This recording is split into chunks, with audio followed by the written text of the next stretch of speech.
elderly man sat alone inside a warm, bustling diner, quietly wiping away his tears. He had dressed in his best, carefully pressed suit for a dinner his son had just cancelled, and now he faced yet another lonely Christmas night. But suddenly the diner door swung open, and a young black mother and her little girl hurried in. The girl froze, tugged her mother's sleeve, then pointed straight at him. And before anyone could react, she walked over, gently pulled his coat sleeve and whispered, "Are you sad because nobody came to eat with you?" What happened next would change all three of their lives forever. Before we continue, tell us what time it is and where you're watching from, subscribe and get hyped because tomorrow I've got something extra special for you.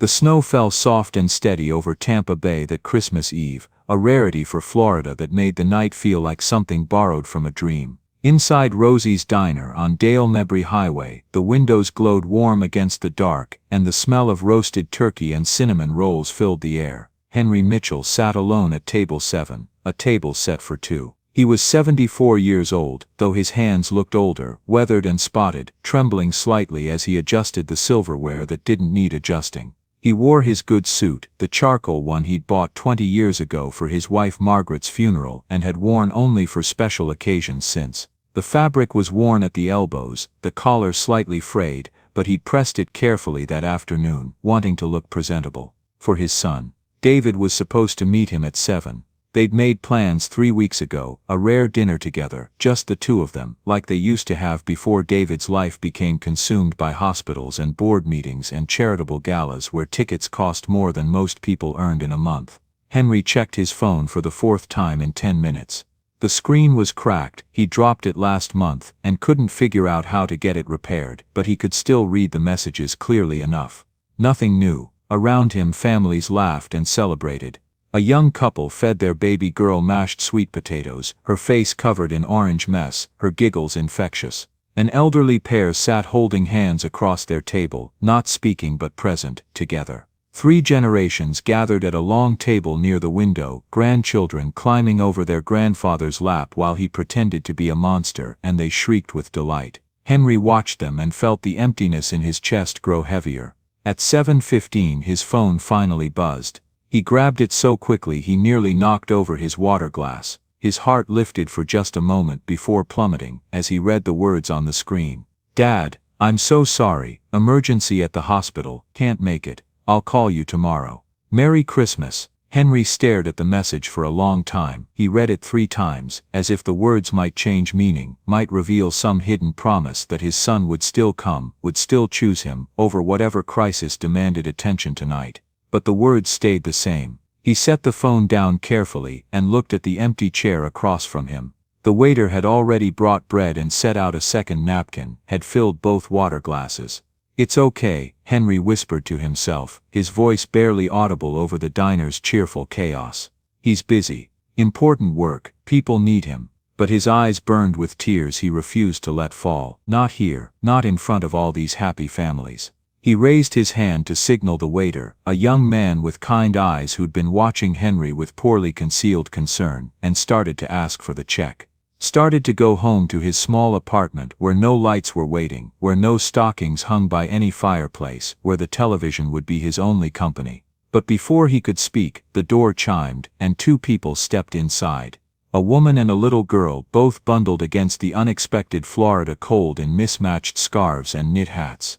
The woman was in her early 30s, her dark skin glowing with warmth despite the winter chill, her hair pulled back in a practical bun. She wore scrubs under her coat, pale blue with little yellow ducks printed on them, and moved with the efficient grace of someone accustomed to long shifts on her feet. The little girl was 6 years old, all energy and curiosity, her eyes wide as she took in the decorated diner.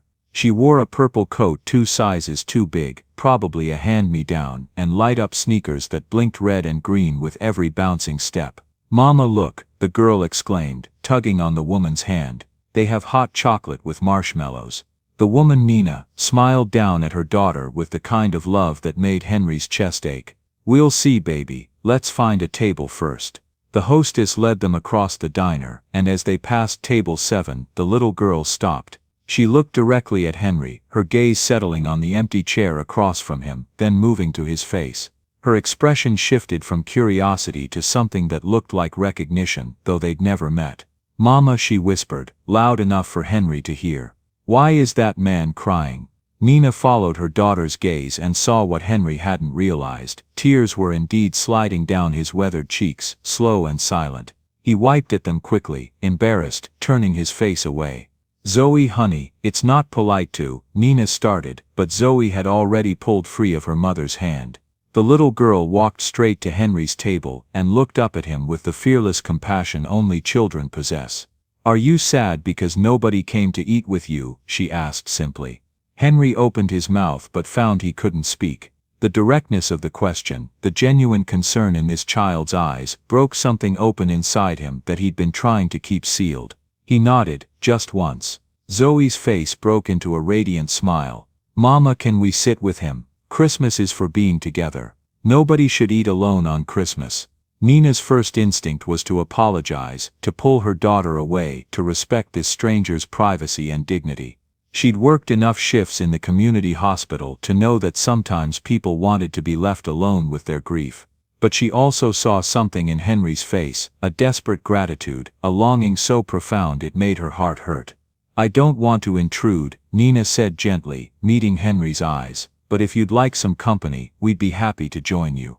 Henry looked at this woman and her daughter, strangers who owed him nothing, who had their own Christmas plans, their own celebration waiting, and felt something crack inside the wall he'd built around his loneliness. "I would like that very much," he managed, his voice rough with emotion. "Please." Nina helped Zoe into the chair across from Henry, the chair David was supposed to fill, and took the seat the waiter quickly brought to the side of the table. The young server looked relieved, glad that the lonely old man wouldn't be eating alone after all. "I'm Zoe," the little girl announced, extending her small hand across the table with formal seriousness. "I'm 6 years old, this is my mama Nina. She saves people." "I'm a nurse," Nina clarified with a warm smile. "At Bay General Hospital," but Zoe likes to make it sound more dramatic. "You do save people," Zoe insisted. "You told me you helped that baby breathe when it was born too early." Nina's cheeks colored slightly. "Well, the doctors and I work together as a team." Henry shook Zoe's hand solemnly, matching her seriousness. "I'm Henry. Henry Mitchell. It's very nice to meet you both." "Why were you crying, Mr. Henry?" Zoe asked with the blunt honesty children haven't yet learned to disguise. "Zoe," Nina said gently, "remember what we talked about. Some questions are too personal." "But I want to help," Zoe protested. "You said helping is good." Henry surprised himself by answering. "I was crying because I was supposed to have dinner with my son tonight, but he had to work. Important business. People depending on him." The words tasted bitter as he said them, like he was making excuses for David when the truth was simpler and more painful. His son had chosen work over him. Again, Zoe processed this information with the seriousness of a judge. "That's sad. But maybe he really had to work. Mama has to work sometimes on special days too, but she always comes home and we have a special day after." Nina felt her throat tighten. She did have to work holidays sometimes. Single mothers and community hospital nurses didn't get the luxury of choosing their schedules. But she always made it up to Zoe. Always found time to celebrate, even if it was late or rescheduled. Looking at Henry's face, she suspected his son didn't do the same. "Let's order," Nina said, opening her menu and handing one to Zoe. "What sounds good, baby?" "Pancakes," Zoe declared immediately. "For dinner?" Nina laughed. "It's Christmas. Christmas is for pancakes if you want pancakes." Henry found himself smiling, really smiling for the first time in weeks. "Your daughter has excellent logic, Nina." "She usually does," Nina admitted. "All right, pancakes for dinner, because it's Christmas." They ordered pancakes for Zoe, a turkey sandwich for Nina, because she'd worked a double shift and needed actual protein, and a bowl of chicken soup for Henry, because his stomach had been too nervous earlier to consider anything heavier. When the food came, Zoe insisted on saying grace, reaching across the table to hold both their hands. "Thank you for this food and for new friends and for Christmas magic, and please help Mr. Henry not be sad anymore." "Amen. Amen," Nina and Henry echoed quietly. As they ate, Zoe chattered about everything: her school, her favorite teacher Mrs. Rodriguez, the class hamster named Sparkles who bit her finger once, the art project they were doing where everyone got to paint their favorite place. She was a beam of pure sunshine, her enthusiasm and joy impossible to resist. Henry told them about his late wife Margaret, how she used to make the best pecan pie in all of Tampa, how she'd love to dance even when there was no music playing. He talked about the 37 years they'd been married, how she'd been gone for 5 years now and he still reached for her hand sometimes in his sleep. Nina shared stories about Zoe's birth, about becoming a single mother when her daughter's father walked away before Zoe was even born, about going back to school while working night shifts and relying on her neighbor Mrs. Patterson to watch Zoe when childcare fell through. "You did all that alone?" Henry asked, genuine admiration in his voice. "Not completely alone," Nina said. "I had Mrs. Patterson, and the nurses I work with became like family. And Zoe," she looked at her daughter with so much love, Henry felt it like a physical warmth. "Zoe has always been my reason to keep going. To be better, to show her that you can face hard things and come through them stronger." They talked for over an hour, the conversation flowing easily, naturally, like they were old friends catching up rather than strangers who'd met less than 90 minutes ago. Other diners came and went, the restaurant slowly emptied as families headed home to finish their celebrations. Finally Nina glanced at her watch. "Oh my goodness, it's almost 9. Zoe baby, we need to get home. Tomorrow's a big day, but I don't want to leave Mr. Henry." Zoe protested. "I don't want you to leave either," Henry admitted. "This has been the best Christmas I've had in a very long time. Thank you both. Truly." Nina reached across the table and squeezed his hand. "Thank you for letting us join you. Are you okay to get home? Do you need a ride?" Henry shook his head. "My apartment is just 3 blocks away. I'll be fine." They gathered their coats and hats, and when Nina tried to pay for her and Zoe's meal, Henry had already taken care of it, had quietly given the waiter his card while they'd been putting on their scarves. "Mr. Henry," Nina protested, "you didn't have to do that." "I wanted to," Henry said firmly. "You gave me something tonight that money can't buy. You gave me companionship. Kindness, a Christmas that didn't hurt. Let me do this small thing in return." Nina's eyes filled with tears. "Thank you." Zoe threw her arms around Henry's waist in a fierce hug. "Will we see you again, Mr. Henry?" Henry looked down at this little girl who'd seen his sadness and decided to fix it with the simple gift of her presence, and he felt something he hadn't felt since Margaret died: hope.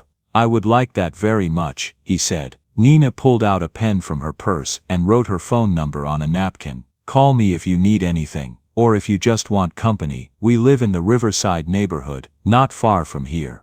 Henry tucked the napkin into his pocket like it was precious treasure. "Thank you, Nina. Merry Christmas, Mr. Henry." They walked out together into the rare Florida snow which was already starting to melt but still made the night magical. Zoe skipped ahead, trying to catch snowflakes on her tongue, while Nina and Henry walked more slowly behind her. At the corner where they would go separate directions, Zoe turned back and waved enthusiastically. "Bye, Mr. Henry. I love you." The words were so casual, so natural to her, spoken with the easy affection of someone too young to know that love was supposed to be complicated or earned over time. Henry waved back, his vision blurring with tears again, but these were different tears than the ones that had fallen earlier. These weren't tears of loneliness, these were tears of gratitude, of wonder, of being seen and valued by someone who had no reason to care except basic human decency. He walked home to his small apartment and for the first time in 5 years didn't feel like he was walking into a tomb. He felt like he was walking into a space where life, real life, with connection and meaning might still be possible. Before bed he looked at the napkin Nina had given him, her phone number written in neat careful handwriting, and whispered into the empty room, "Thank you, Margaret, for sending them to me tonight." And somewhere, he liked to imagine, his late wife smiled. 1 week later, on New Year's Eve afternoon, Henry pushed his shopping cart through the Publix on Kennedy Boulevard, trying to navigate the chaos of last-minute shoppers stocking up for their celebrations. He'd made a list before leaving home: milk, bread, eggs, canned soup, coffee, bananas, the basics that would get him through another week of meals eaten alone at his small kitchen table. He moved slowly through the aisles, his arthritis making his steps careful and deliberate, especially on the slick tile floors that the constant flow of customers tracked with water from the parking lot. The cashier was a young woman who called him sweetie and packed his bags with care, making sure the eggs were on top where they wouldn't get crushed. Henry appreciated these small kindnesses, the way she asked about his day and actually waited for his answer instead of the perfunctory fine most people expected. He paid, gathered his 3 plastic bags, refusing the offer of help out because he was old but not helpless, "Thank you very much," and stepped out into the gray afternoon. The temperature had dropped again, unusual for Tampa, and a light drizzle made everything slick. Henry adjusted his grip on the bags and started across the parking lot toward the bus stop. He didn't see the patch of oil and water mixed together near a parked car. His right foot hit the slick spot and went out from under him. For one terrible moment, Henry was airborne, his arms windmilling uselessly, the grocery bags flying from his hands. He hit the wet pavement hard, the impact drove the air from his lungs. Pain shot through his left hip, the one that already gave him trouble, the one the doctor kept saying might need replacing but that his insurance barely covered, and he couldn't afford the deductible for anyway. For a moment, he just lay there on the cold, wet ground, stunned and humiliated and hurting. His groceries had scattered across the parking lot. A can of soup rolled under a nearby truck, an orange bounced twice and disappeared between parked cars. A few people walked past, glancing at him but not stopping. One man actually stepped over Henry's outstretched leg without pausing, too focused on his phone to notice or care that an elderly man was lying on the ground in the rain. Henry tried to sit up, his hip screamed in protest, and fresh pain made him gasp. He was going to have a bruise the size of Florida, and probably worse. "Oh my God, Mr. Henry." He looked up through the drizzle to see Zoe running toward him, her mother close behind, both of them laden with their own groceries, but dropping them immediately when they recognized him. "Mr. Henry, are you hurt?" Zoe's small face appeared above him, her eyes wide with worry. "I'm okay, sweetheart," Henry managed, though his voice shook. "Just clumsy old fool, slipping like that." Nina was already kneeling beside him, her nurse training taking over. She did a quick visual assessment, her hands gentle as she checked his head for cuts, looked at his pupils to check for signs of concussion, felt along his arms and legs for obvious breaks. "Where does it hurt most?" she asked, her voice calm and professional but warm. "My hip," Henry admitted.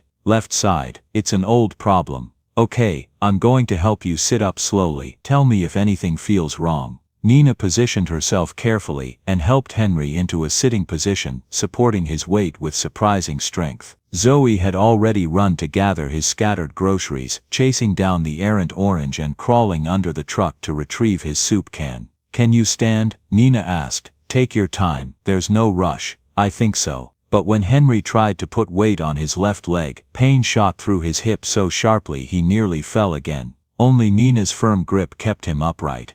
"All right, we're going to take this really slow," Nina said. "Zoe, baby, can you push that shopping cart over here?" Zoe dragged a nearby abandoned cart to them, and Nina helped Henry use it as a walker, letting him lean heavily on the handle while she supported his other side. "Where's your car?" Nina asked. Henry felt his face flush with embarrassment. "I don't drive anymore, I take the bus." Nina's expression shifted, and Henry saw understanding dawn in her eyes. She glanced at the bus stop 2 blocks away, at the rain that was starting to fall harder, at Henry's obvious pain. "We're taking you home," she said firmly. "No arguments. I can't ask you to. You're not asking. I'm insisting. Come on." They made slow progress to Nina's car, a 15-year-old Honda Civic with a dent in the passenger door and a child's car seat in the back. Nina got Henry settled in the passenger seat while Zoe climbed in back, then she went back to load all their groceries, his and theirs, into the trunk. "Where do you live?" Nina asked as she started the car. Henry gave her the address, and Nina's expression flickered with something he couldn't quite read: surprise, concern. "The Riverside Apartments," she said quietly. "I know them." The Riverside Apartments were in what real estate agents euphemistically called a transitional neighborhood, and what everyone else knew was one of the poorest sections of Tampa. The building was old, with peeling paint and rusted balconies, but the rent was affordable on Henry's Social Security check, and the manager, Mr. Gomez, kept the heat and water running reliably. As they drove, Zoe leaned forward from the back seat, "Mr. Henry, we live in Riverside too, in the yellow building on Oak Street, the Casa del Sol apartments," Henry asked, recognizing the description. "That's right," Zoe bounced excitedly. "We're neighbors." Nina pulled into the parking lot of Henry's building and insisted on helping him up the 2 flights of stairs to his apartment, Zoe carrying his groceries behind them. Henry's pride wanted to refuse, wanted to insist he could manage, but his hip was throbbing and every step felt like walking on broken glass. His apartment was small, just 1 bedroom, a tiny kitchen, a living room barely big enough for his second-hand couch and old television. But it was clean and tidy, with Margaret's knitted afghans folded neatly on the couch and photographs covering almost every surface. Nina helped Henry to the couch and propped his leg up on a pillow. "Ice," she said, heading to his kitchen without asking permission. 20 minutes on, 20 off, for the next few hours. "Do you have any anti-inflammatories?" In the bathroom cabinet, she returned with ice wrapped in a kitchen towel and 2 ibuprofen tablets, which Henry took gratefully. Zoe had found his refrigerator and was carefully putting away his groceries, organizing them with the meticulous care of someone who'd been taught to help. "Your daughter is very responsible," Henry said. Nina smiled, watching Zoe. "She's had to grow up a little faster than most 6-year-olds. Single-parent life, she's used to helping out. Still, you've raised a remarkable child." "Thank you." Nina's voice was soft. "Some days I wonder if I'm doing enough. But she's happy and kind, so I must be doing something right." While Zoe finished with the groceries, Nina did a more thorough check of Henry's injury. The hip was badly bruised, but probably not broken. She'd have insisted on taking him to the emergency room if she suspected a fracture. She showed him some gentle stretches to do later, once the initial swelling went down, and made him promise to rest for the next few days. "Do you have anyone who can check on you?" Nina asked. "Family nearby." Henry hesitated, then shook his head. "My son lives in Tampa. He's very successful in healthcare, but he's incredibly busy. I don't want to bother him with something like this." Something flickered in Nina's expression, a flash of anger or judgment or sadness, quickly hidden. "I see. He does important work," Henry said, defensive of David even though his son hadn't called since the cancelled Christmas dinner. "People depend on him." "Everyone needs people to depend on them," Nina said quietly. "Even important, busy people need someone to check on them when they fall." The words hung in the air, gentle but pointed. Zoe appeared from the kitchen, having discovered the refrigerator's nearly empty state. "Mr. Henry, you don't have much food." "I had more before I dropped it all," Henry said with a weak smile. Nina and Zoe exchanged a look, one of those wordless mother-daughter communications that carried entire conversations. "Mr. Henry," Zoe announced, "there's a party tonight, in our courtyard. For New Year's Eve, you have to come." Henry started to decline automatically. Parties were for young people, for families, not for old men with bruised hips who would just be in the way. But Nina spoke before he could. "Actually, that's perfect. You shouldn't be alone tonight, not after a fall. The party starts at 7. It's nothing fancy, just neighbors sharing food and celebrating together. Very casual." "I couldn't possibly." "Yes, you could." Nina interrupted gently. "And you should. It's important to have community, especially when you're recovering from an injury. I'm a nurse, remember? Doctor's orders, or nurse's orders in this case." Henry looked at these 2 people, this woman and child who'd already shown him more care in the past week than his own son had managed in 2 years, and felt his resistance crumbling. "What time did you say?" he asked. Zoe clapped her hands. 7 o'clock. I'll come get you at 6:45. Before they left, Nina wrote down her phone number again. "Call me if the pain gets worse, or if you need anything at all." And Zoe gave Henry another of her fierce hugs that made his ribs hurt but his heart feel lighter. After they'd gone, Henry sat on his couch with ice on his hip, looking around his small apartment. On every surface were photographs of his life with Margaret, of David as a boy, of Christmases and birthdays and ordinary moments made precious by time and loss. But there was something missing in these photos, he realized. Joy, connection, the messiness of real life where people showed up for each other, where community mattered more than achievement, where kindness was currency more valuable than money. He picked up his phone, the one with the cracked screen he still hadn't figured out how to fix, and looked at the lack of messages from David. Then he looked at Nina's number, written on a scrap of paper, and waited with more care than any expensive gift. For the first time in a long time, Henry felt like maybe, just maybe, he wasn't completely alone in the world after all. At 6:45 that evening, exactly as promised, there was a knock on Henry's door. He'd been ready for an hour, having changed into his other good shirt, the blue one Margaret had bought him for his 70th birthday, and attempted to comb his thin white hair into something presentable.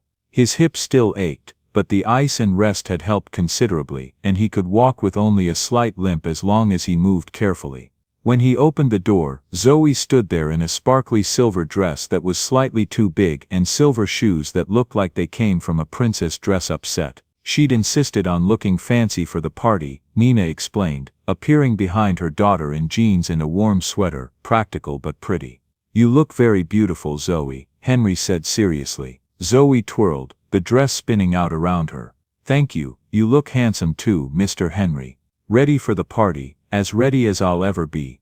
They walked slowly together through the twilight, Henry moving carefully but managing on his own power, Nina hovering nearby without being obvious about it, ready to catch him if needed. The Casa del Sol apartments were only 3 blocks away, and as they approached, Henry could hear music and laughter floating through the evening air. The courtyard was transformed. Someone had strung up lights, cheap party store decorations mixed with homemade paper lanterns, creating a canopy of warm glow overhead. Long tables had been set up, covered with mismatched tablecloths and laden with food, so much food. Casseroles and rice dishes and fried chicken and salads and desserts, each contribution representing someone's best effort, their way of participating in the communal celebration. There were maybe 40 people gathered, ranging from babies to elderly folks even older than Henry. The demographic was mixed: black families, Hispanic families, a few white families, an Asian couple with twin toddlers. This was the real Tampa, Henry thought, the diverse community that existed beneath the surface of the wealthy, touristy city most people saw. "Nina, you made it." A large woman with warm brown skin and a laugh that could probably be heard 3 blocks away, swept Nina into a hug. "And you brought a friend." "This is Henry Mitchell," Nina introduced. "He lives in Riverside too." "Henry, this is Gloria Martinez. She's been organizing these courtyard parties for how long now, Gloria?" 12 years, baby. Ever since my Carlos died and I realized I couldn't sit alone in that apartment one more night, or I'd lose my mind." Gloria shook Henry's hand with the kind of grip that meant business. "Any friend of Nina's is family here. Come on, let me get you some food. You're too skinny." Before Henry could protest, he was swept into the party like a leaf in a friendly current. Gloria loaded a plate for him with enough food for 3 people, all the while introducing him to neighbors whose names he tried desperately to remember but knew he'd forget by tomorrow. There was Marcus, a construction worker in his 40s who'd been laid off before Christmas but was hosting anyway because, as he explained, being broke ain't the same as being poor in spirit. There was Mrs. Chen, an elderly Chinese woman who spoke limited English but communicated perfectly through smiles and by pressing homemade dumplings into everyone's hands. There was a young couple, barely out of their teens, with a newborn baby girl they were so proud of they could barely stop staring at her. And there were children everywhere, running, laughing, playing elaborate games only they understood, their joy infectious and uncontained. Zoe immediately joined the pack of kids, and within minutes was the ringleader of some complicated game involving running around the courtyard's scraggly palm tree while singing a song Henry didn't recognize, but that seemed vitally important to the game's success. Nina guided Henry to a chair at one of the long tables, making sure he sat in a spot where he could prop his injured leg up slightly without being obvious about it. Then she settled beside him with her own plate of food.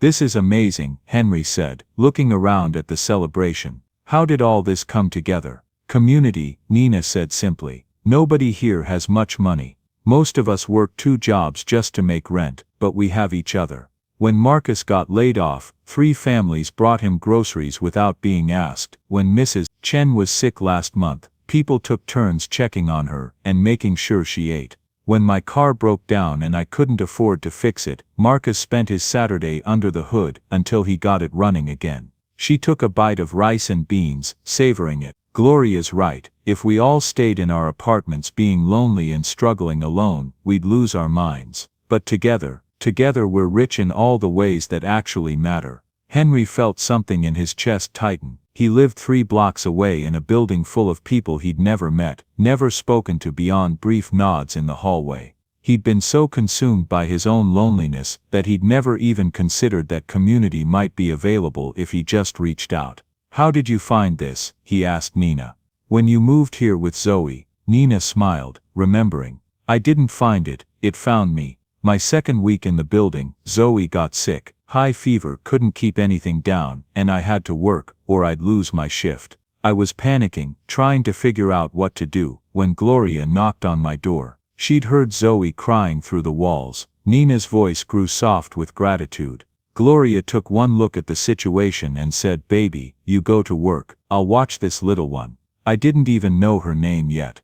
But she kept Zoe all day, gave her medicine, made her soup, and had her fever broken by the time I got home. Wouldn't take a penny for it. Said that's just what neighbors do."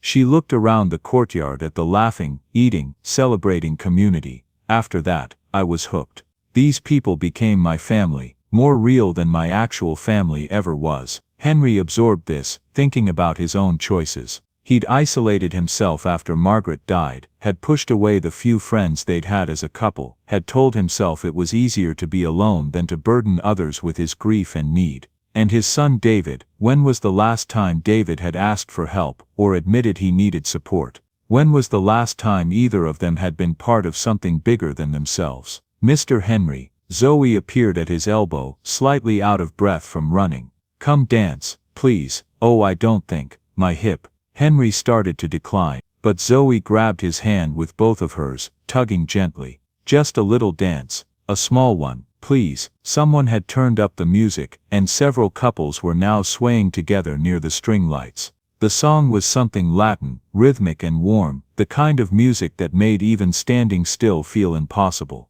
Nina stood and extended her hand to Henry. "I'll help you, we'll keep it gentle. Doctor's orders, remember, movement is actually good for healing, as long as we're careful." And so Henry found himself on his feet, Nina's hand firm and supportive in his, swaying gently to the music while Zoe spun in circles around them. His hip protested slightly but not unbearably, and the warmth of movement, of music, of being part of something joyful made the small discomfort worth it. Other neighbors drifted over to introduce themselves properly now that he was part of the dancing circle. Gloria's grandson taught him a salsa step that Henry butchered completely, making everyone laugh but not in a mean way, in the way people laugh when someone is brave enough to look foolish for the sake of joy. After the song ended, Henry was breathless and had to sit down, but he was also smiling more genuinely than he had in years. As the evening wore on, and midnight approached, Henry found himself in conversation with Marcus, the laid-off construction worker. They'd gravitated to the quieter edge of the courtyard, away from the main celebration, 2 men comfortable with silence as much as words. "Nina told me you got hurt today," Marcus said.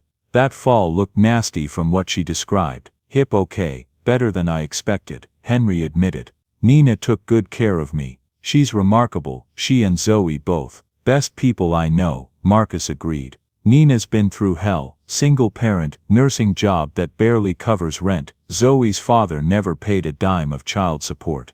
But she never complains. Just shows up every day and does the work." He took a sip of his soda. "Zoe's going to be something special. That kid's got a heart bigger than the whole state. Last week, she gave her lunch to another kid at school, who didn't have one. Came home hungry, but happy because her friend got to eat." Henry felt his throat tighten. Where does a 6-year-old learn that kind of compassion? "From watching her mama," Marcus said. "Kids learn what they see, not what we tell them. And Zoe sees Nina helping people every day, coming home exhausted but still making time to read stories and play games and make sure Zoe knows she's loved." They sat in comfortable silence for a moment, and then Marcus said something that made Henry unexpectedly emotional. "Must be nice though, having a son. Nina mentioned you've got family in Tampa. That's good. Everyone needs family." Henry's throat tightened. He thought about David, successful, accomplished, distant David, who hadn't called back after Christmas, who was probably at some fancy party right now with important people, who'd forgotten that his father existed beyond holiday obligations.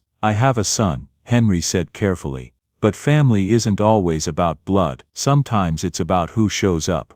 Marcus nodded slowly. That's the truth right there. Before Henry could respond, the countdown to midnight began. Someone had turned up the music, and everyone gathered together, counting down from 10, 9, 8. Henry stood, his hip aching but manageable, wanting to be part of this moment. 7, 6, 5. Zoe pushed through the crowd to stand beside him, grabbing his hand. 4, 3, 2. Nina appeared on his other side, linking her arm through his. 1. Happy New Year. The courtyard exploded in cheers and hugs and kisses. Strangers embraced like family. Children blew noisemakers with chaotic enthusiasm. Someone popped a bottle of cheap champagne, the cork flying off into the night sky. Zoe threw her arms around Henry's waist. Happy New Year, Mr. Henry. This year's going to be the best one ever. Nina hugged him too, careful of his injury. Happy New Year, Henry. I'm glad you're here.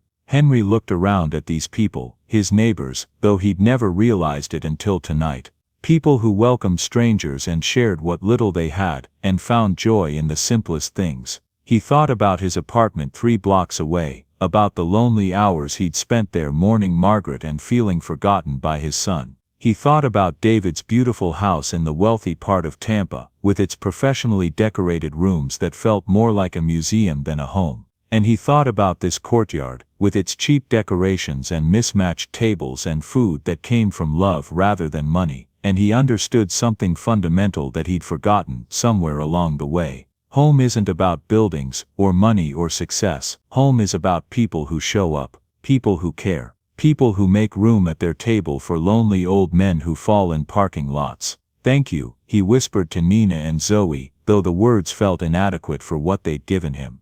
Thank you for this. As the party continued into the early hours of the new year, Henry stayed, laughing and talking, and being part of something bigger than himself. His hip ached, he was exhausted, but he was also happier than he'd been since Margaret died.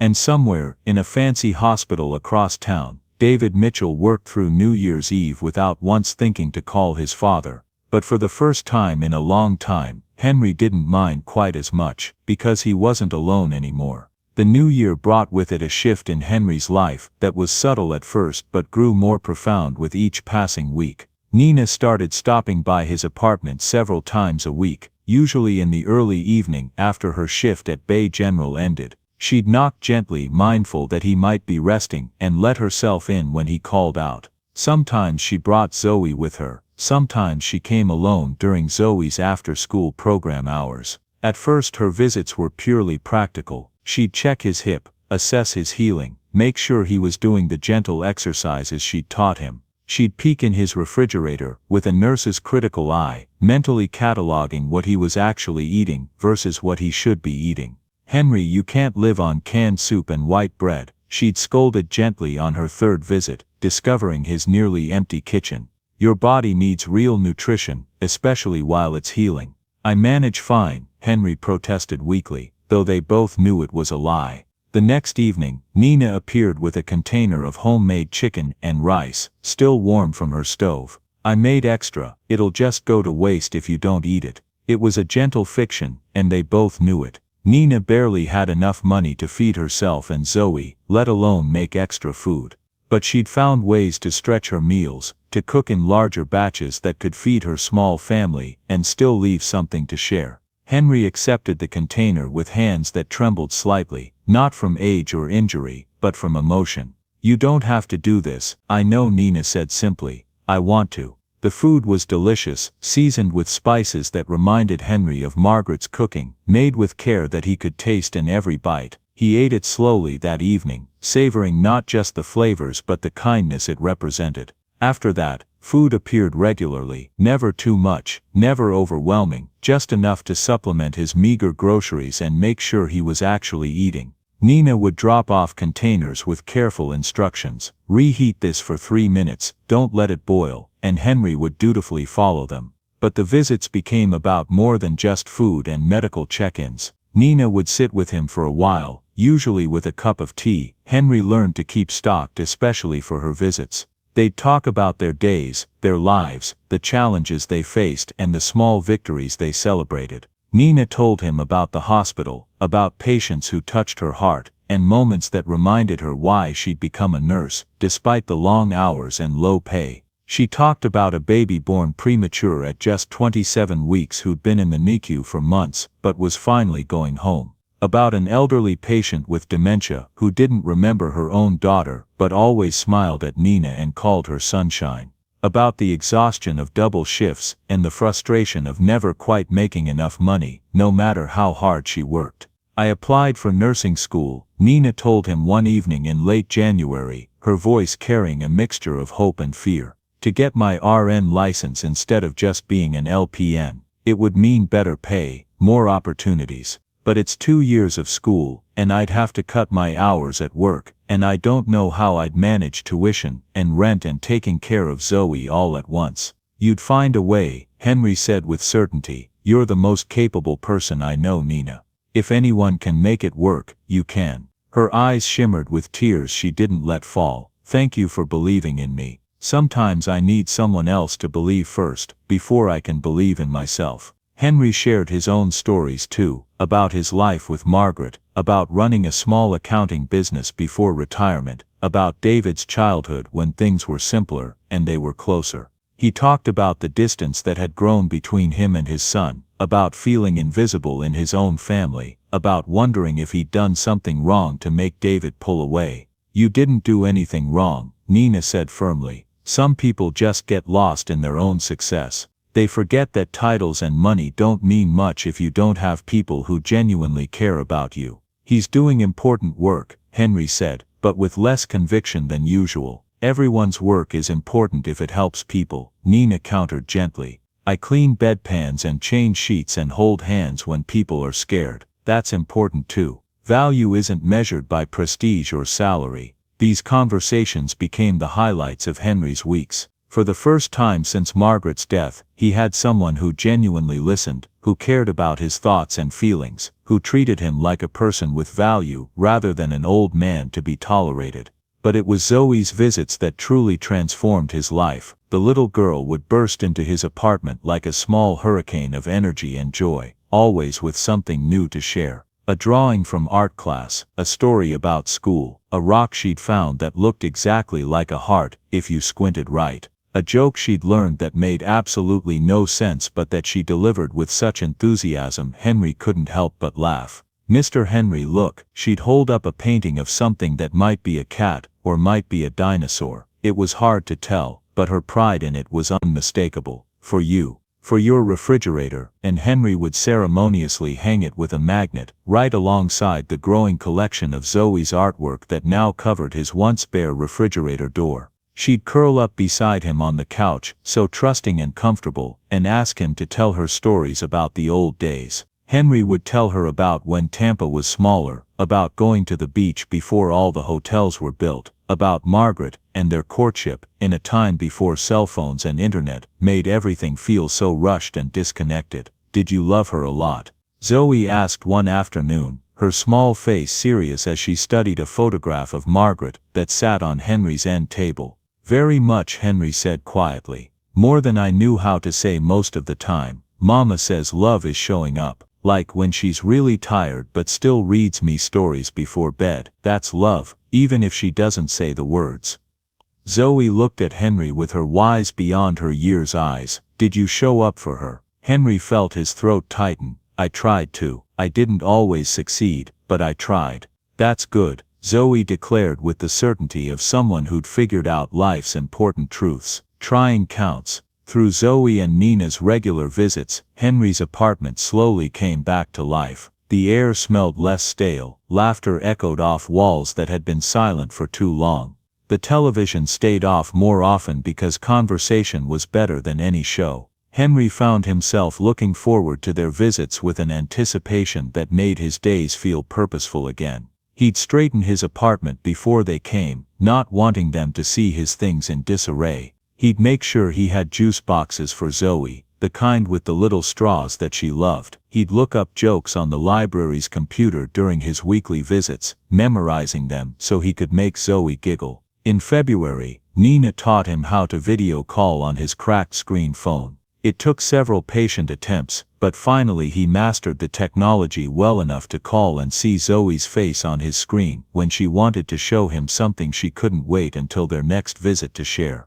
"Look, Mr. Henry," she'd hold up a gap-toothed smile, having lost her first tooth that day. "The tooth fairy brought me $2 whole." Henry felt his heart swell with affection for this child who'd claimed him as her own honorary grandfather, who loved him simply because he'd been lonely, and she'd decided loneliness was something to be fixed. But there were harder conversations too. One evening in mid-February, Nina came alone, her face drawn with exhaustion that went beyond physical tiredness. She sat on Henry's couch and put her face in her hands. "I can't do this," she whispered. "I can't keep working these hours and being everything Zoe needs and trying to study for nursing school applications and making rent every month with nothing left over.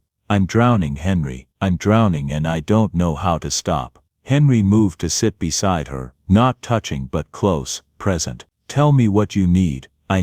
Nina's voice broke. "I need help. I need someone to tell me it's okay to admit I can't do everything alone. I need to not feel like I'm failing Zoe every time I'm too tired to play with her, or too stressed to be patient when she asks the same question for the 10th time." "You're not failing her," Henry said firmly. "Nina, you're giving her everything. You're showing her what strength looks like, what persistence means, how to face impossible challenges with grace. That child adores you, and she should, because you're remarkable." "I don't feel remarkable," Nina whispered. "I feel like I'm barely holding on." "Barely holding on, while still showing up is the definition of remarkable," Henry said. "Margaret used to tell me that heroism isn't about grand gestures, it's about getting up every day and doing what needs to be done even when you're exhausted and overwhelmed and ready to give up. You do that every single day." Nina looked at him through tears. "How did you keep going after Margaret died, when everything felt impossible?" Henry was quiet for a long moment, remembering those dark months after the funeral. "Honestly, I didn't keep going very well. I isolated myself. I pushed people away. I told myself I was fine when I was actually dying inside, just slowly." He took a breath. "But what I've learned, what you and Zoe have taught me, is that we're not meant to do life alone. We need each other. And admitting that isn't weakness, Nina, it's wisdom." Nina leaned her head on Henry's shoulder, and he patted her hand awkwardly, unused to providing comfort but trying anyway. "Thank you," she whispered, "for being here, for caring." "Thank you," Henry replied, "for showing me that family isn't just blood, it's who shows up, who stays, who makes room in their life for you even when they barely have room for themselves." After Nina left that evening, Henry sat alone in his apartment, looking at Zoe's drawings covering his refrigerator, at the empty container from the soup Nina had brought earlier that week, at the phone with Nina's number saved under Nina family. And he picked up that phone and tried calling David. It rang 4 times before going to voicemail. David's voice, smooth and professional. "You've reached Dr. David Mitchell. I'm unable to take your call right now, but please leave a detailed message and I'll return your call as soon as possible." Henry waited for the beep, then spoke into the silence. "David, it's your father. I just wanted to call and say hello. See how you're doing. I know you're busy with important work, but maybe we could have lunch sometime. Nothing fancy, just time together. Call me when you can. I love you." He hung up and stared at the phone, waiting for a return call that didn't come. 3 days passed, then a week, then 2 weeks. David never called back. Meanwhile, Gloria continued to be a bright presence in Henry's expanding world. She'd stop by his apartment unannounced, usually with some excuse. "I made too much flan, you have to help me eat it," or "I need a man's opinion on whether this picture should go on this wall or that wall," but really just checking on him the way she checked on all her neighbors. "You're looking better," Gloria observed one afternoon in late February, studying Henry's face with the discerning eye of someone who'd learned to read people. "More color, more life. Nina and Zoe are good for you. They're the best thing that's happened to me in years," Henry admitted. "And that son of yours?" Gloria asked bluntly. She'd heard the story by now, pieced together from Henry's careful omissions and Nina's more honest frustrations. "He call you back yet?" "No," Henry said quietly, "but he's busy, important work." Gloria made a sound that clearly indicated what she thought of that excuse. Baby, I don't care how important someone's work is. You make time for family. You make time for the people who matter. Otherwise, what's the point of all that success? She patted Henry's hand with surprising gentleness. But you've got family now. Maybe not the family you were born with, but the family you've chosen. And sometimes that's even better. The call came at 2:17 in the morning on a Tuesday in early March. Nina's phone rang, shocking her out of deep sleep, the kind of exhausted unconsciousness that came from working a double shift and then staying up late to help Zoe with a school project. She grabbed for the phone blindly, her heart already racing because calls at this hour meant emergencies, meant someone needed help. Hello? Her voice was rough with sleep. Is this Nina Rodriguez? An unfamiliar voice, professional, clipped. Yes, who is this? This is Tampa General Hospital. We have a Henry Mitchell here who was brought in by ambulance about an hour ago. He had your number listed as his emergency contact. Are you able to come in? Nina was already out of bed, her nurse training kicking in, her brain clearing instantly despite the late hour. What happened? Is he okay? He collapsed at home. A neighbor heard a noise and found him unconscious. The paramedics suspect a cardiac event, possibly a heart attack. He's stable now, but we need someone here to discuss his care. I'm on my way. 20 minutes. Nina threw on clothes, her hands shaking slightly as she buttoned her jeans. Mrs. Patterson across the hall would watch Zoe. She'd helped before, knew the drill for emergency situations. Nina woke her daughter gently, explained that Mr. Henry was sick and Mama had to go help him, and gratefully accepted Mrs. Patterson's offer to keep Zoe for the rest of the night. Go, Mrs. Patterson said firmly. We'll be fine here. The drive to Tampa General took 17 minutes, Nina breaking speed limits but not caring, her mind racing through possibilities. Heart attack, stroke, something worse. Henry was 74, and despite the gentle exercises and better nutrition, he wasn't in perfect health. Please, she prayed to whatever powers might be listening. Please let him be okay. Tampa General was one of the premier hospitals in the city, far nicer than Bay General where Nina worked. Everything gleamed with expensive cleanliness, the waiting rooms filled with leather furniture rather than plastic chairs, the nurse's station equipped with the newest technology. Nina gave Henry's name at the desk, showed her ID, explained she was listed as emergency contact. The receptionist, professional, efficient, slightly detached, checked her computer. He's in room 412. 4th floor, cardiac wing. The cardiologist is with him now. Nina took the elevator up, her heart pounding, her mind still foggy with sleep and adrenaline. She found room 412 and pushed open the door carefully. Henry lay in the hospital bed, looking smaller and frailer than she'd ever seen him. Monitors beeped steadily, tracking his heartbeat and oxygen levels. An IV dripped clear fluid into his arm. His eyes were closed, his face pale beneath oxygen tubes. A doctor stood beside the bed, reviewing a chart, a woman in her 40s with kind eyes and competent hands that had obviously saved many lives. Are you Nina? The doctor asked. Yes. How is he? Stable. He had what we call an acute coronary syndrome. Essentially, one of his coronary arteries became partially blocked, reducing blood flow to his heart. We've given him medications to dissolve the clot and stabilize him, but he's going to need more comprehensive treatment. The doctor, her name tag read Dr. Sarah Chen, gestured for Nina to sit. I need to ask you some questions about Mr. Mitchell's medical history. The ambulance crew found very little information at his apartment, no medication list, no regular doctor listed, no comprehensive family contact information except yours. Nina felt a cold weight settle in her stomach. He has a son, David. He lives somewhere in Tampa. Henry said he works in healthcare, something senior level, but I don't have contact information for him. Does Mr. Mitchell have any other documentation? Insurance cards, medical records, anything that might have additional contacts? I don't know, Nina admitted. I'm just his friend. I check on him regularly, but I don't know all the details of his paperwork. Dr. Chen made a note. That's all right. We'll work with what we have. I'm going to have our social worker try to locate his son through hospital networks and healthcare registries. Someone in a senior healthcare position shouldn't be too difficult to find. She returned her attention to Henry's care, explaining what would happen next. More tests in the morning. A possible cardiac catheterization to determine the extent of blockage, treatment plans that would depend on what they found. Can I stay with him? Nina asked. Are you family? Nina hesitated, then decided truth mattered more than technicalities. Not blood family, but I'm the person who checks on him every day, who makes sure he eats and takes his medications and doesn't fall again.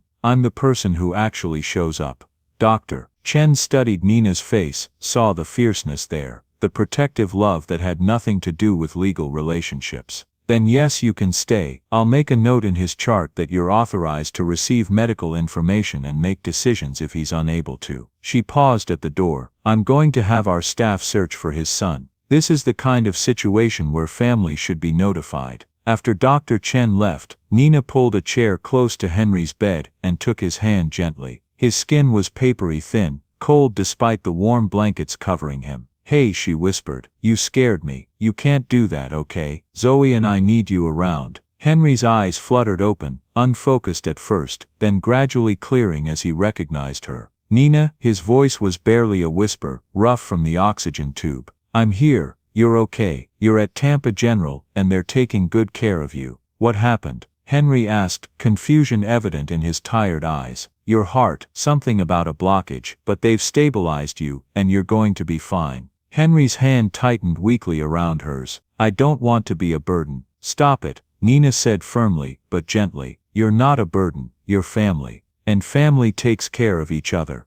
David. Henry started, his voice catching. The hospital is trying to find him. Nina said, they'll contact him. He'll come. But even as she said the words, Nina felt doubt curl through her stomach. Would David come? Would the man who'd canceled Christmas dinner and never returned his father's phone calls suddenly appear now, when it actually mattered? They sat together in the quiet hospital room, Nina holding Henry's hand while monitors beeped their steady rhythm and the night slowly gave way to early morning gray outside the window. At 5:33 a.m., there was a knock on the door. Nina looked up, expecting a nurse, and instead saw a man in an expensive suit despite the early hour. He was in his mid-40s, fit and polished, with the kind of practiced confidence that came from years of being obeyed without question. His face was handsome in a generic way, like he'd been designed by committee to look successful and trustworthy. His eyes, when they swept the room, were cold despite their professionally warm expression.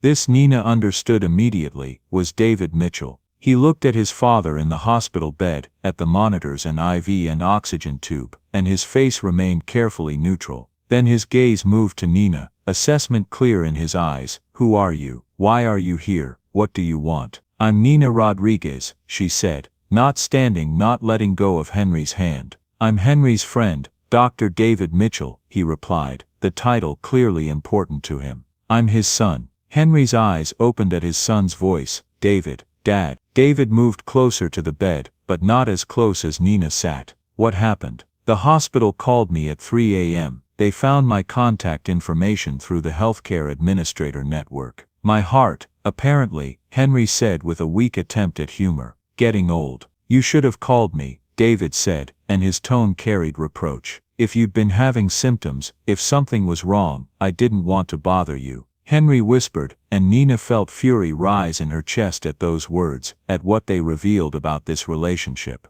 David pulled out his phone, already shifting into professional mode. I'm going to arrange your transfer to Bay Cardiac Center. It's one of the best facilities in our network. I'll get you a private room and the top cardiology team. That's not necessary, Henry protested weakly. Yes it is, David said firmly. You're my father. I'm not going to have you receiving substandard care. Tampa General isn't substandard, Nina interjected, unable to stop herself. Dr. Chen is excellent, and Henry is getting exactly the care he needs right here. David's gaze swung to her, really seeing her for the first time. His eyes took in her worn jeans, her Bay General Hospital employee badge still clipped to her shirt from yesterday's shift, the way she held his father's hand like she had every right to be here. I appreciate your concern, David said, his tone dismissive in the way wealthy people dismissed service workers without even realizing they were doing it. But I think I'm better positioned to determine what medical care my father needs.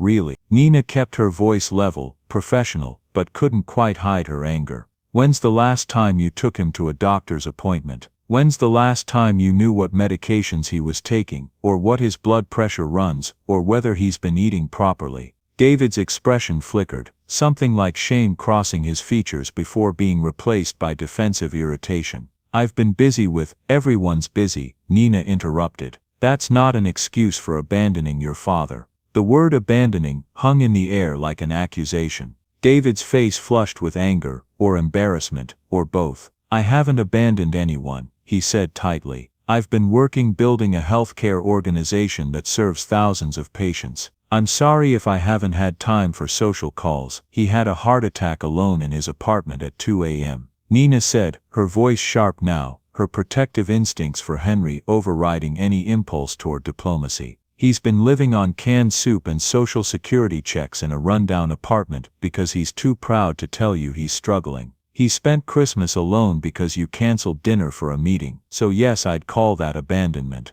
Nina, Henry whispered, distressed. "It's okay." "No, it's not okay," Nina said, but she gentled her voice for Henry's sake. "You deserve better than this." David looked between Nina and his father, emotions warring on his face, anger, guilt, defensiveness, something that might have been grief. Finally he spoke, his voice cold and formal. "I think we should discuss my father's care privately. Thank you for staying with him, Miss Rodriguez, but I can take it from here." It was a dismissal clear and cutting. Nina wanted to refuse, wanted to stay and protect Henry from the son who'd proven himself unreliable. But Henry squeezed her hand gently, his eyes pleading with her not to make this confrontation worse. "Okay," Nina said quietly. She stood, but leaned down to kiss Henry's forehead. "I'll be right outside if you need me, and I'm coming back this afternoon with Zoe. She'll want to see you." "Thank you," Henry whispered, "for everything." Nina walked past David without looking at him, her hands shaking with anger and adrenaline.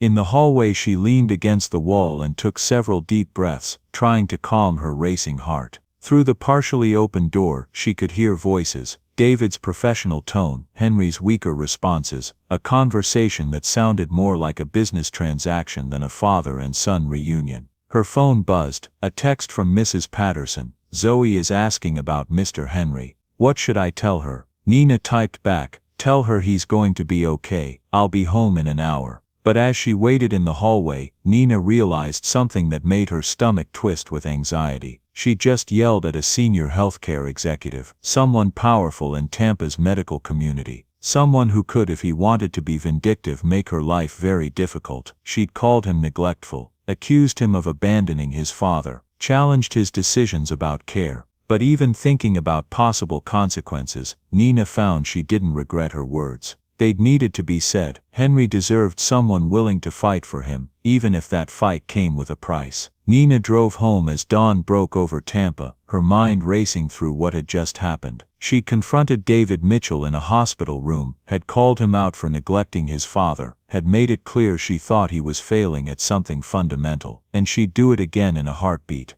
Mrs. Patterson met her at the door to their apartment, Zoe visible through the open doorway behind her, still in her pajamas, eating cereal at their small kitchen table. "How is he?" Mrs. Patterson asked quietly. "Stable. He had a heart attack, but they've got him stabilized. He's going to need treatment, but the doctors think he'll recover." Nina rubbed her face, exhaustion catching up with her now that the immediate crisis was over. "Thank you for watching, Zoe. Any time, honey, you know that." Mrs. Patterson studied Nina's face with the concern of someone who'd become like family over the years. "You look like you've got something else weighing on you besides just Henry's health." Nina considered lying, then decided she was too tired for anything but truth. "I met his son, said some things that probably weren't smart, but they needed to be said." "Did he deserve to hear them?" Mrs. Patterson asked. "Yes," Nina said without hesitation. "Then you did the right thing." Sometimes the right thing comes with consequences, but that doesn't make it wrong.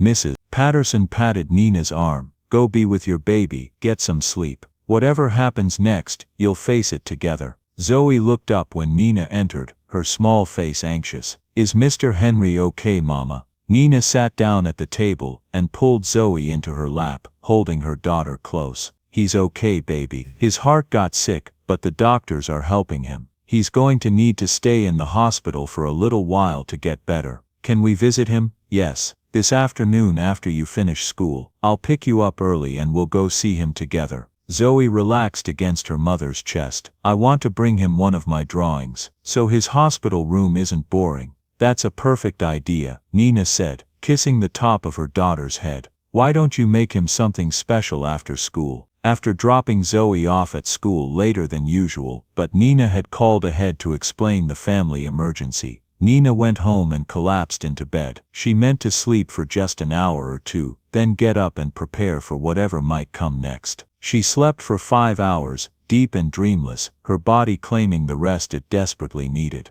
When she woke it was past noon. Her phone showed 3 missed calls from the same Tampa number and 1 voicemail. With dread curling through her stomach, Nina played the message. Miss Rodriguez, this is Dr. David Mitchell. His voice was formal, controlled, revealing nothing. I need to speak with you about my father's care and some other matters. Please call me back at this number at your earliest convenience. Nina stared at the phone. This was it. The consequences she'd been expecting. She could ignore the call, put it off, but that would only delay the inevitable. She called back. David answered on the second ring. Miss Rodriguez, thank you for returning my call. Can you meet me at my father's apartment this afternoon? Say 3 o'clock. I'm picking my daughter up from school at 2:30, Nina said carefully. We were planning to visit Henry at the hospital. This won't take long. And actually I'd like you to bring your daughter. From what my father tells me she's been very important to him. Nina couldn't read his tone.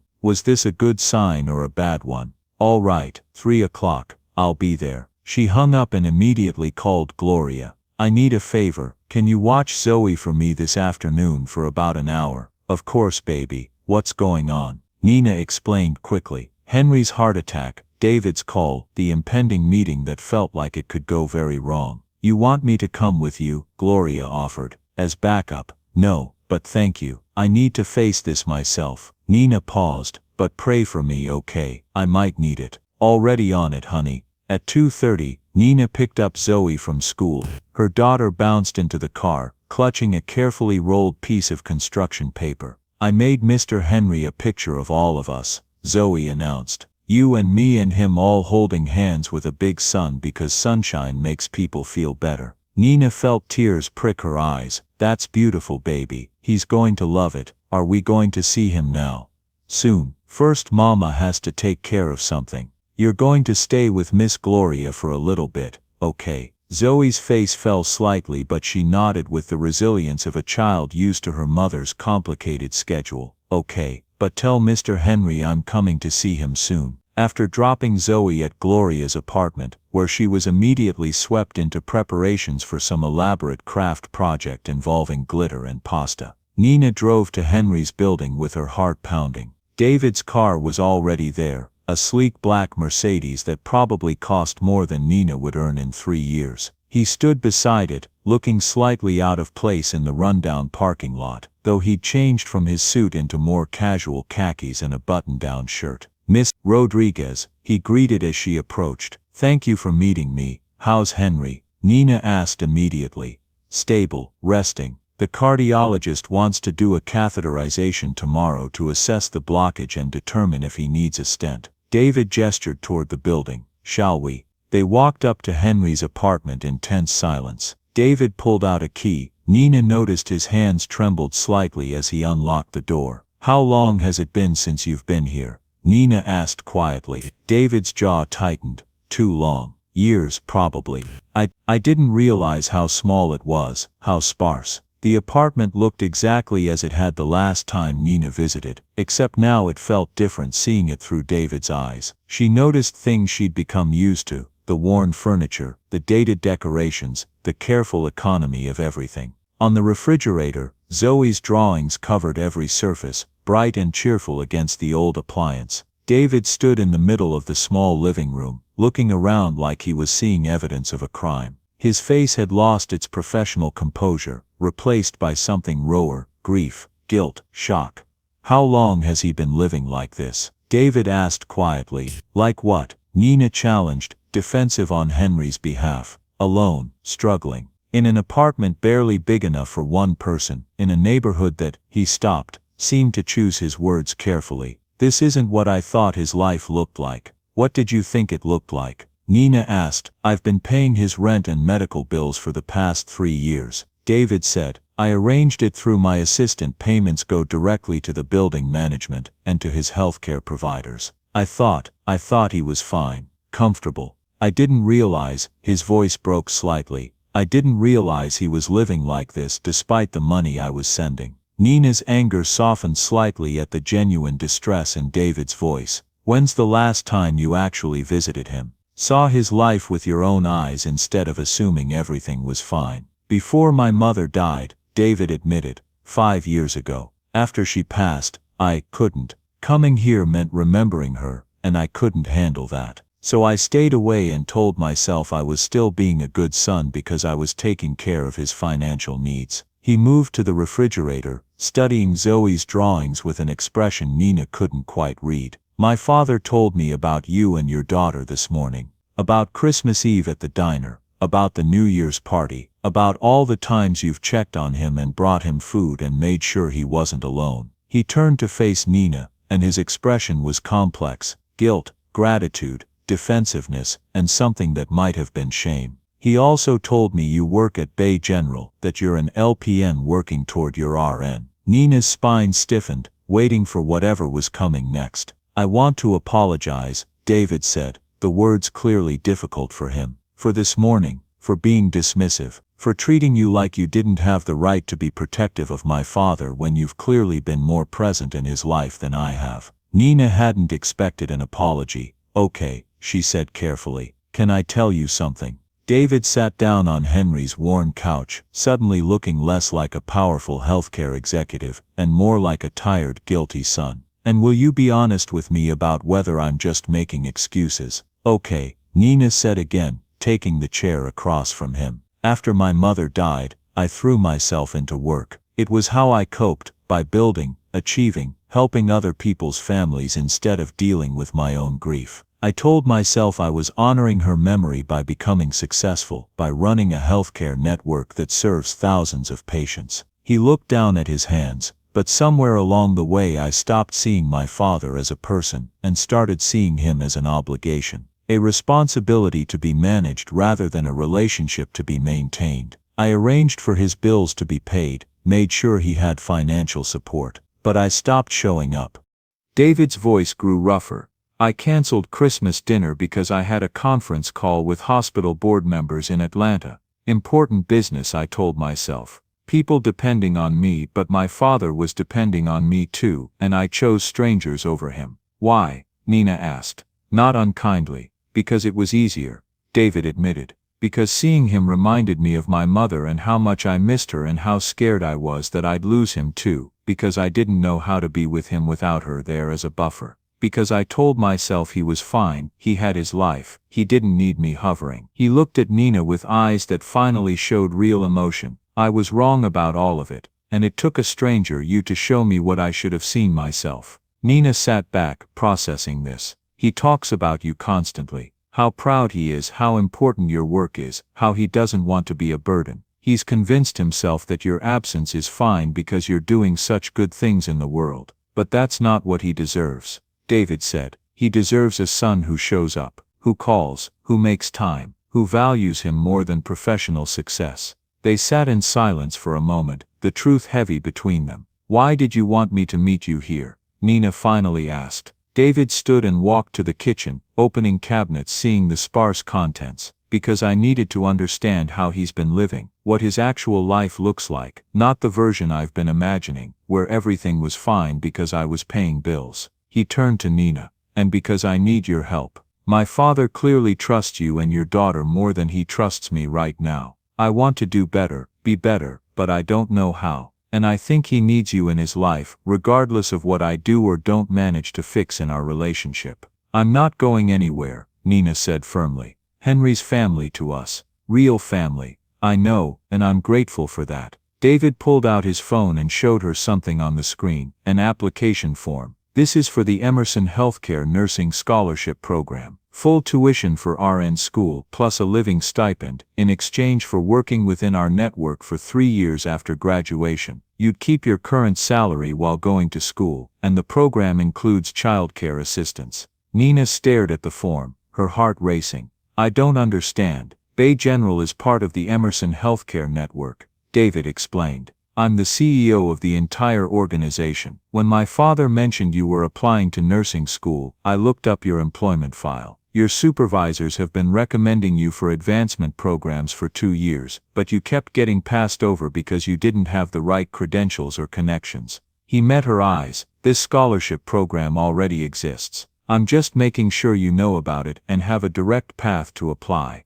This isn't payment for taking care of my father, though I'm deeply grateful you did. This is recognizing that our network should be investing in talented employees who clearly care deeply about their patients. But Nina, David interrupted gently. Let me be clear, this has nothing to do with my father. If you'd never met him, if you'd never stayed with him during his heart attack, if you'd never yelled at me in a hospital hallway, you'd still be exactly the kind of employee we should be supporting. The scholarship program exists to identify and develop talent. You qualify on your own merits. Nina felt tears burning behind her eyes. I can't accept charity. It's not charity, it's investment. In you and your daughter's future, in making sure talented people don't get worn down by a system that undervalues their contributions. David's expression softened, and selfishly, I'm hoping that if you're less stressed and more financially stable, you'll have more time and energy to spend with my father. Because he needs you, and I'm not arrogant enough to think I can replace what you and Zoe have become to him.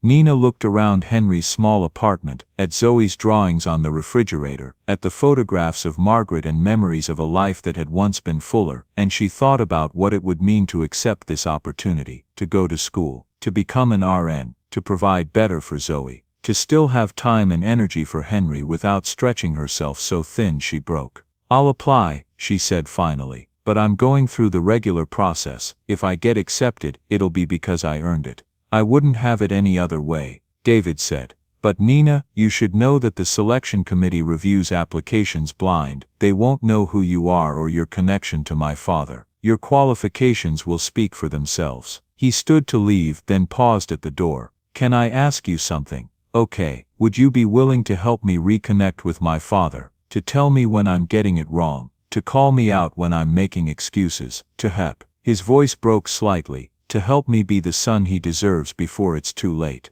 Nina studied this man who'd been so absent from Henry's life, searching for sincerity behind the professional polish. What she saw was genuine grief, genuine desire to change, genuine understanding that he'd failed at something that mattered more than any professional success. Yes, she said. But David, he doesn't need grand gestures or expensive gifts. He needs you to show up, to call him just to talk, to remember his birthday, to include him in your life instead of keeping him at a distance. Can you do that? I can try, David said, and I will try, every day. After he left, Nina sat alone in Henry's apartment for a few minutes, processing everything that had just happened. The scholarship, David's vulnerability, the possibility that maybe, just maybe, Henry might get his son back. She pulled out her phone and called Gloria. Can you keep Zoe for another hour? I want to visit Henry before I pick her up. Course baby, take your time. At the hospital, Nina found Henry awake, looking slightly better than he had that morning. His color was improved, his breathing easier.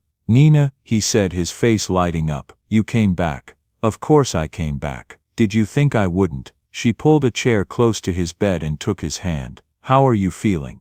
Tired, scared, grateful. Henry squeezed her hand gently. David told me what you said to him this morning. About me deserving better. You do deserve better, Nina said firmly. Maybe, Henry said. But Nina, you need to understand something about David. His mother's death broke something in him. He and Margaret were so close, and when she died he didn't know how to process that loss. So he ran from it, worked harder, achieved more, anything to avoid feeling the grief. That doesn't excuse him abandoning you. Nina said. No, Henry agreed. But it explains it, and he came today. Nina, we really talked for the first time in years. About Margaret, about his regrets, about how he wants to do better. Henry's eyes filled with tears. He's trying, that's all I can ask.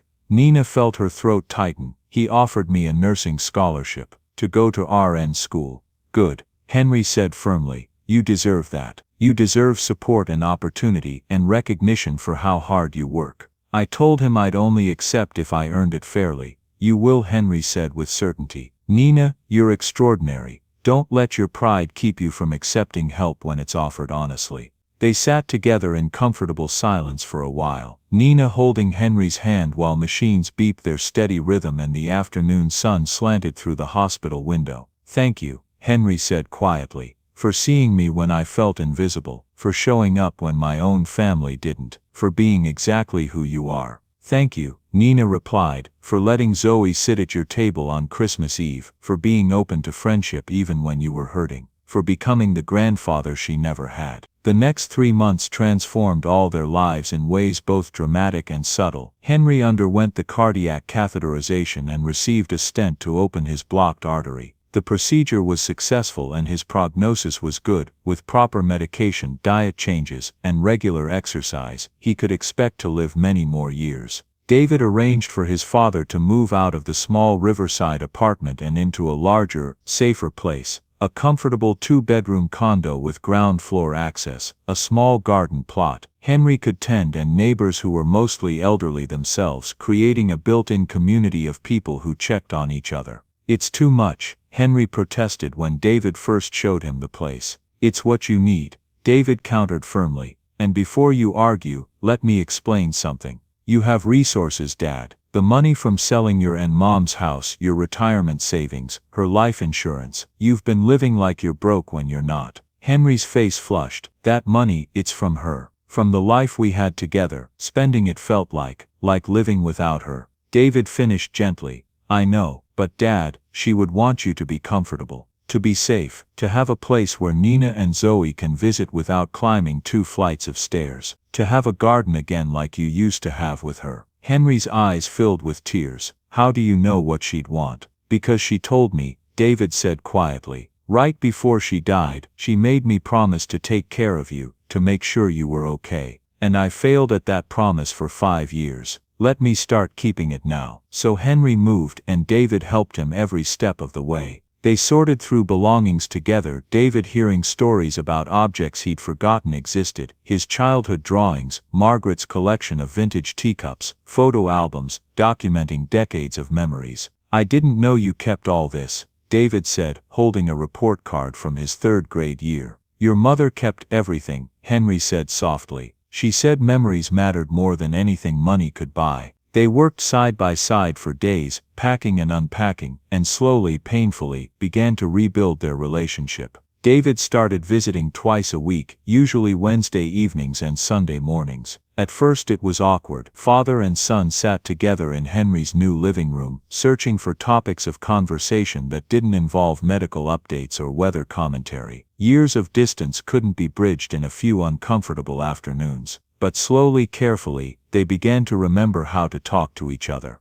David would bring coffee and bagels on Sunday mornings, and they'd sit in Henry's garden plot, while Henry worked the soil, and David asked questions about the vegetables growing there. "Mom used to garden," David said one Sunday in April, watching his father carefully transplant tomato seedlings. "I'd forgotten that until just now. She had that whole section behind the house dedicated to vegetables." "She did," Henry said softly. "And you'd help her sometimes when you were little. You loved picking the cherry tomatoes right off the vine and eating them while they were still warm from the sun." David felt something crack open in his chest, a memory he'd buried along with his grief. "I'd forgotten that too." "You've forgotten a lot of good things," Henry said gently, "because remembering hurt too much. But maybe it's time to remember, son. To let yourself feel the loss but also feel the love that made the loss hurt so badly." They talked about Margaret that afternoon in ways they hadn't been able to before. David cried, really cried, for the first time since his mother's funeral. And Henry held his grown son the way he'd held him as a child, letting him grieve what he'd been running from for years. Meanwhile, Nina had applied for the scholarship program through official channels, exactly as she'd insisted. Her application was reviewed by a committee that David had deliberately recused himself from, wanting no one to be able to claim favoritism. 3 weeks after applying, Nina received an acceptance letter. She stared at it for a full 5 minutes, tears streaming down her face, before she let herself believe it was real. Full tuition, living stipend, childcare assistance. Everything she needed to make nursing school possible while still supporting herself and Zoe. She called Henry first. "I got in," she said, her voice shaking. I got the scholarship. Of course you did, Henry said warmly. I never doubted it for a second.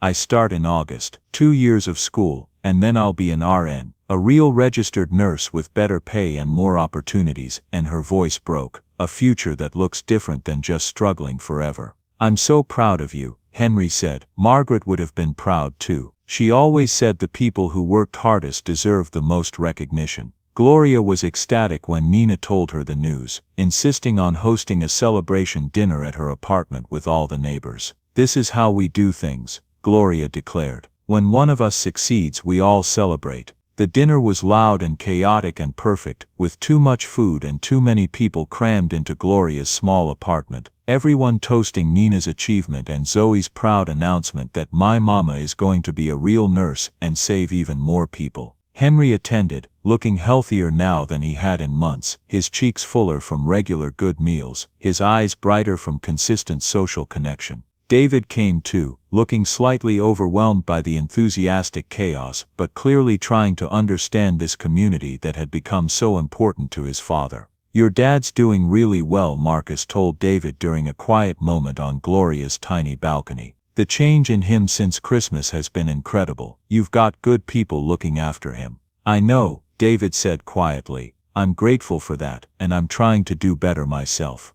We all are, Marcus said with unexpected kindness. Trying to do better is all anyone can ask. But David's relationship with Nina remained complicated, layered with gratitude and guilt, and the gradual building of mutual respect. Nina no longer avoided him, but she didn't go out of her way to engage with him either. When David hosted Sunday dinners at Henry's condo, Nina would attend but kept conversation surface level, focusing on Henry rather than developing any independent relationship with David, until Henry called her out on it. You're still holding him at arm's length, Henry said one afternoon in mid-May, when Nina stopped by his condo to help him plant herbs in his garden plot.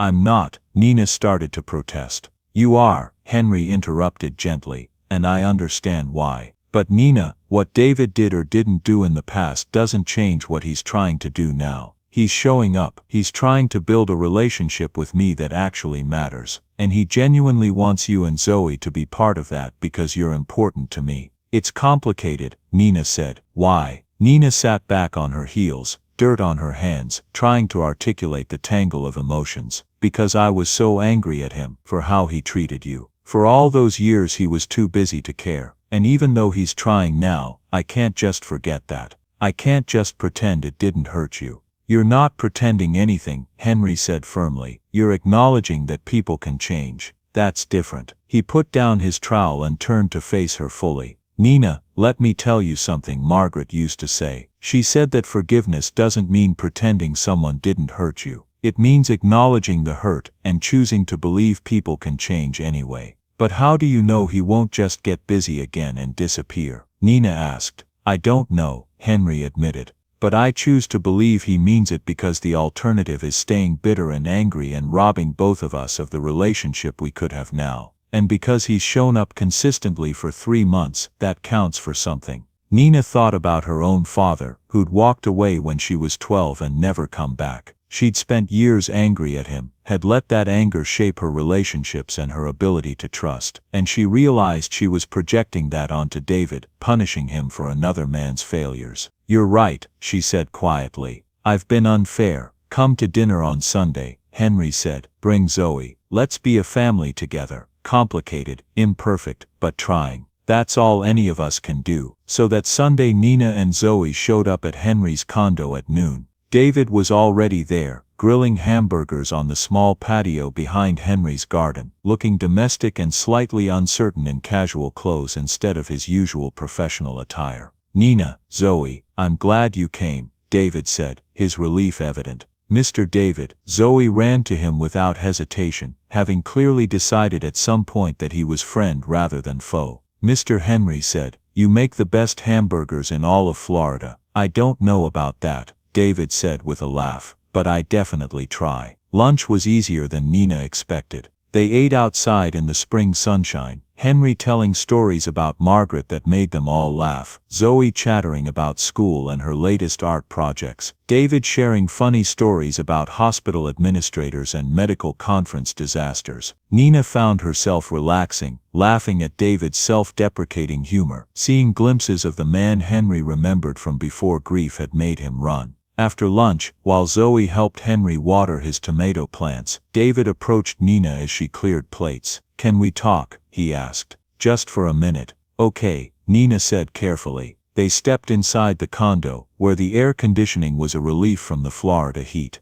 "I know things have been awkward between us," David said without preamble, "and I understand why. I wanted to say thank you for pushing me to do better, for not letting me hide behind excuses, for caring about my father when I failed to adequately." He paused, choosing words carefully. "I also want you to know that I meant what I said about the scholarship. It's completely separate from any gratitude I might feel about you helping my father. You earned that opportunity." "I know," Nina said quietly. "I'm starting to actually believe that." "Good." David looked out the window at his father teaching Zoe how to properly water seedlings without disturbing the roots. "I don't deserve his forgiveness, but I'm grateful for it anyway. And I'm grateful for you for giving him back his joy when I'd let him lose it." Nina felt something soften in her chest. "He loves you very much, he always has, even when you weren't there."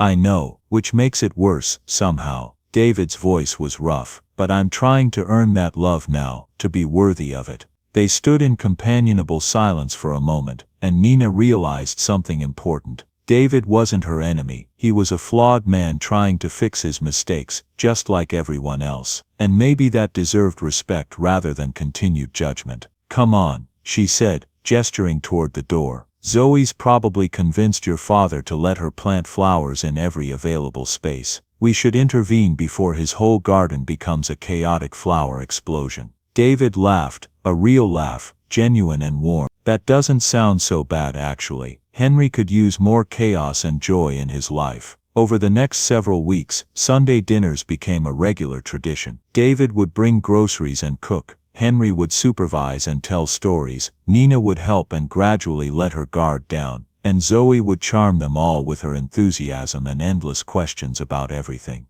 They became something neither Nina nor David had expected, a chosen family, pieced together from loneliness and loss, and the decision to show up for each other. In June, Nina's acceptance letter to nursing school was followed by her first scholarship payment. She stared at the number in her bank account with disbelief, enough to cover her bills and Zoe's needs and even save a little. For the first time in 6 years, since Zoe was born and her father left, Nina wasn't living paycheck to paycheck with nothing left over. She cried when she realized what that meant. Freedom from constant financial stress, the ability to buy Zoe new shoes when she needed them, instead of waiting for hand-me-downs. The possibility of a future that included security and opportunity. That Sunday, after dinner, Nina pulled David aside. "Thank you," she said simply. "Not just for the scholarship program, but for seeing me, for recognizing that people like me, we're working just as hard, we're just as capable, we just need someone to invest in us, instead of overlooking us." David's eyes were suddenly bright. "You're thanking me. Nina, you changed my father's life. You gave him back hope and community, and reasons to keep living. Helping facilitate your education is the least I could do. Still, thank you." They'd reached a peace, Nina and David, not quite friendship.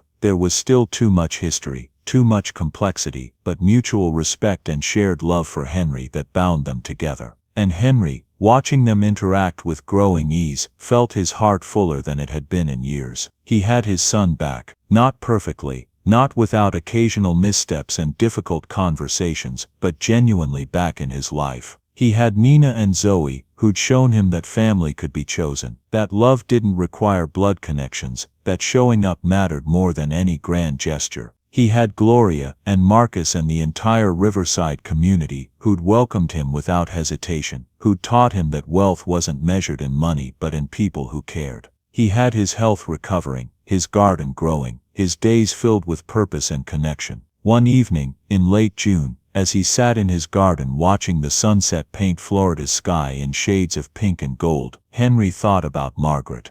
I wish you could see this, he whispered to her memory. Our son is healing. I'm not alone anymore. There's joy again, after so much darkness. I think you'd like Nina and Zoe. I think you'd be proud of how we've all found each other. The tomatoes on the vine were ripening, ready for their first harvest. Henry picked one carefully, held it up to the fading light, and remembered a little boy eating sun-warmed tomatoes straight from his mother's garden, juice running down his chin, laughing with pure joy. He bit into the tomato now, and the taste carried him back across decades, to Margaret's smile, to David's childhood laughter, to moments of simple happiness he'd thought were lost forever. And he realized something profound: grief doesn't end, but it can transform. It can make space for new joy, without erasing old love. It can coexist with gratitude and hope. Thank you, he whispered to Margaret, to Nina and Zoe, to David, to whatever force in the universe had decided he deserved a second chance at family and connection. Thank you for reminding me that life is still worth living.